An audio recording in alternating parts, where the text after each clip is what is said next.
Now, surely this isn't the first best settings for Valorant console video that you've ever seen in your life. However, this one I hope is truly different. I do not mean this to hate on other creators who make these types of videos, especially people are asking for their settings. However, these settings more often than not do not work for you.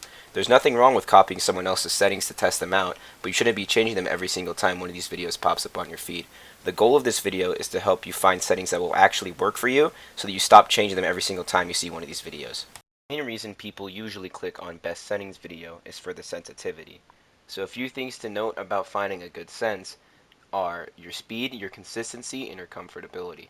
So what speed is it's making sure that you aren't constantly overshooting targets. Now in Valorant you have aim assist, so this isn't really as much of an issue.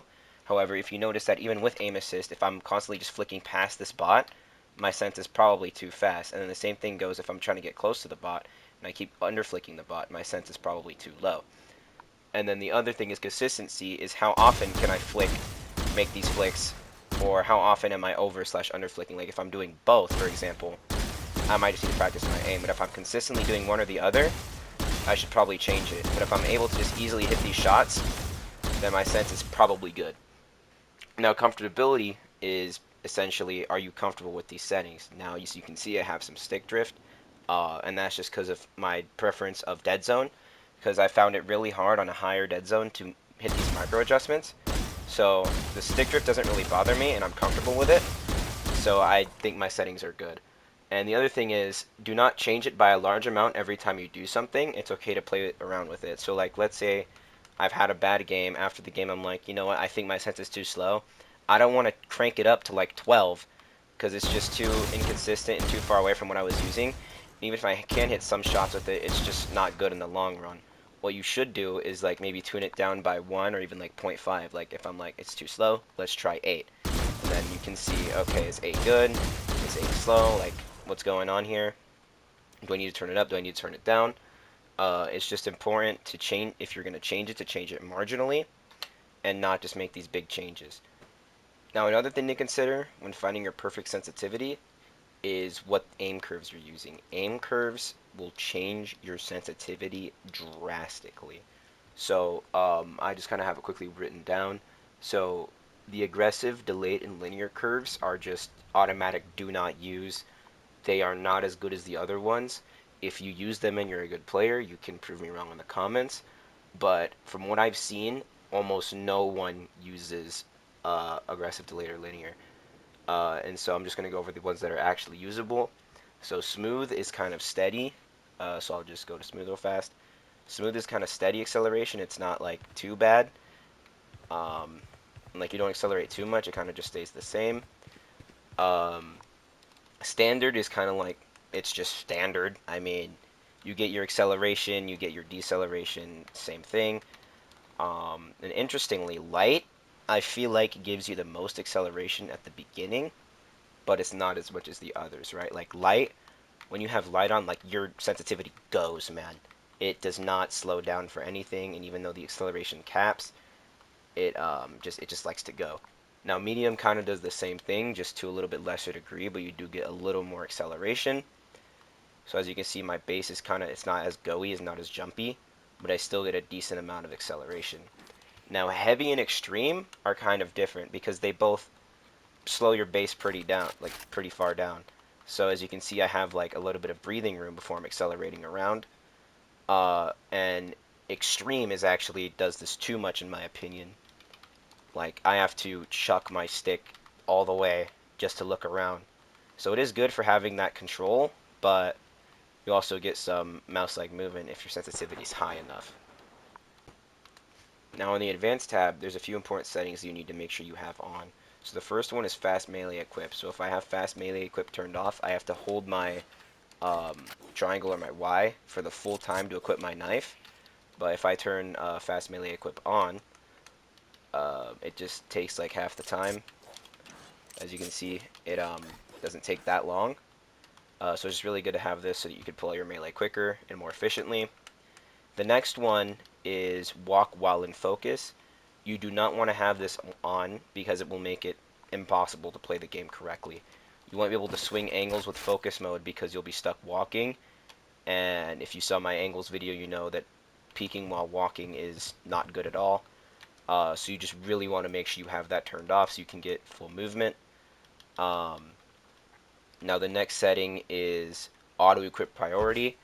So if you have this on most recently equipped, it's just very bad because right, if I have my knife out and then like I use an ability or something, I'm gonna peek this angle with my knife out.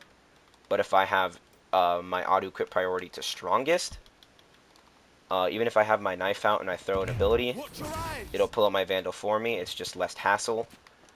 Um, and then another setting, which I feel is just completely irrelevant, is dampen shooting sensitivity. What this does is it supposedly reduces your aim sensitivity while firing. So like when you're spraying, it slows it down. Now I don't believe that at all. I think it's completely useless. You're better off turning it off because you can't spray transfer, and it'll probably be harder to control recoil because your sensitivity's slower. Like what are you supposed to do? Like we have focus mode to slower sensitivities anyway. So I just don't know why this is a feature. Like no hate to Riot, but I just really don't see the appeal in this setting at all. And yeah, that's pretty much it for the advanced tab, other than turn vibration off unless you're a weirdo.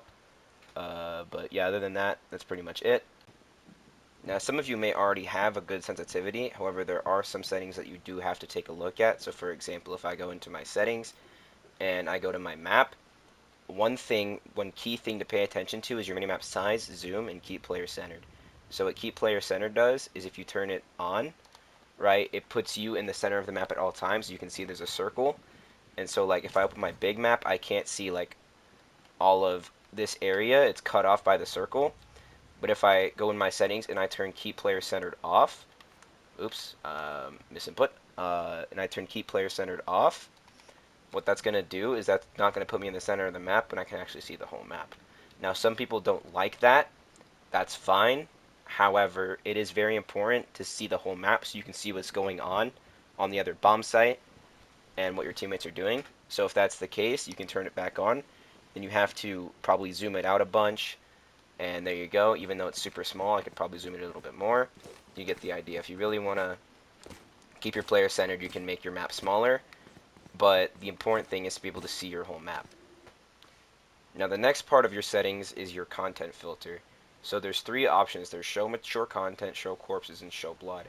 If you turn show mature content off, it'll turn both corpses and blood off. Um, so when I turn mine on, is you have blood on it, corpses off. So if I turn my corpses off, it just helps me like see things more clearly because instead of seeing teammates and enemies' dead bodies, there'll be like these little circles with the agent like logos on them, and so it just makes everything easier to see. And so I'm not shooting at a dead body thinking it's a person. Now, show blood. I use this mainly because of wall bangs. It's just easier to see if I get one because the blood splatter's bigger. But sometimes, like when you're shooting someone, the blood gets in your way, and you think you kill them. So if you turn it off, it'll be like a yellow spark, which is easier to see when you're actually shooting at someone. Now, privacy settings don't really matter at all.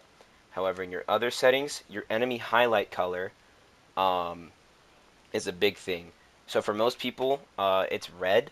Now, red isn't bad. Red is completely fine. It's easy to react to, and it's like the most common color we associate with enemies.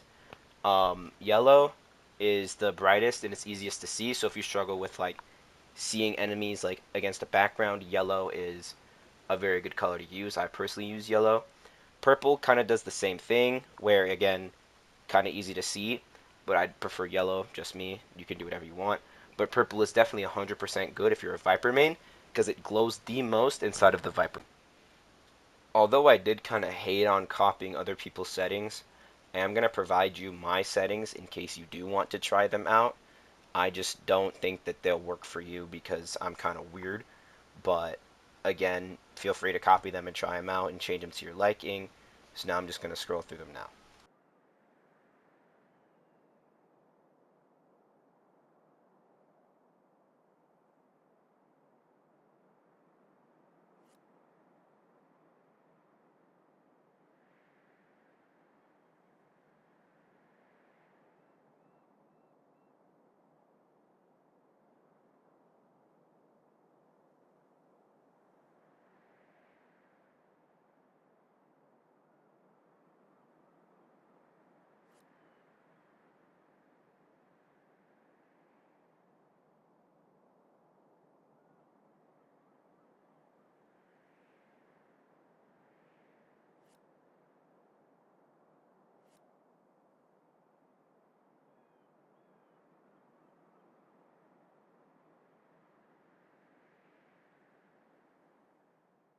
Thank you guys so much for watching this video. Please like and subscribe as it'll really help this channel grow.